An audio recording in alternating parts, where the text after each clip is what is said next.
मौसम में बदलाव के साथ ही बीमारियां बढ़ने लगी हैं। वायरल बुखार, सर्दी, खांसी के साथ साथ कई बीमारियों ने एक साथ दस्तक दे दी है।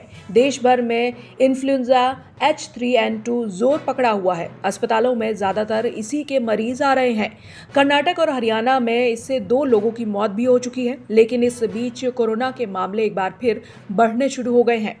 केंद्र सरकार ने कुछ राज्यों में कोविड-19 की पॉजिटिविटी रेट में बढ़ोतरी को लेकर चिंता जताई है। Central health secretary Rajesh Bhushan ने शनिवार को राज्यों को इस बाबत एक चिट्ठी भी लिखी है, जिसमें कहा है कि कुछ राज्यों में कोरोना के टेस्टिंग के दौरान पॉजिटिविटी रेट में वृद्धि चिंता का विषय है, जिस पर अविलंब ध्यान देने की जरूरत है। राज्यों और यूनियन टेरिटरीज को लिखे पत्र में केंद्रीय स्वास्थ्य सचिव राजेश भूषण ने लिखा कि इन्फ्लुएंजा जैसी बीमारी और गंभीर सांस के संक्रमण के रोगों से निपटने के लिए ऑपरेशनल गाइडलाइंस का पालन करने की जरूरत है। इसके साथ ही अस्पतालों में दवाओं, मेडिकल ऑक्सीजन और कोविड-19 के साथ साथ इन्फ्लुएंजा के खिलाफ टीकाकरण की तैयारियों का जायजा लेने का भी अनुरोध किया गया है। पत्र में कहा गया है कि जबकि पिछले कुछ महीनों में कोविड-19 के मामलों में तेजी से कमी आई है, कुछ राज्यों में कोविड-19 टेस्ट के दौरान पॉजिटिविटी रेट में बढ़ोतरी की चिंता का विषय है, जिस पर सभी को तुरंत इस ओर ध्यान देने की आवश्यकता है। स्वास्थ्य सचिव ने कहा है कि इस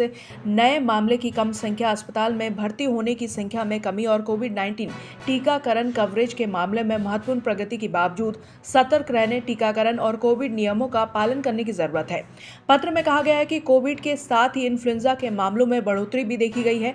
देश के अलग अलग लेबोरेटरीज में सैंपल की जांच के दौरान इन्फ्लुएंजा H3N2 का मिलना प्रमुख रूप से चिंता का विषय है। ये भी ध्यान में रखा जाना चाहिए कि छोटे बच्चे, बुजुर्ग और या बूढ़े लोग और दूसरे बीमारियों से पीड़ित लोग विशेष रूप से H1N1, H3N2 के गंभीर जोखिम में रहते हैं। इनमें से अधिकांश वेरिएंट आमतौर पर बुखार और खांसी के साथ सांस की समस्या को बढ़ाने वाली हल्की बीमारी की वजह बनते हैं।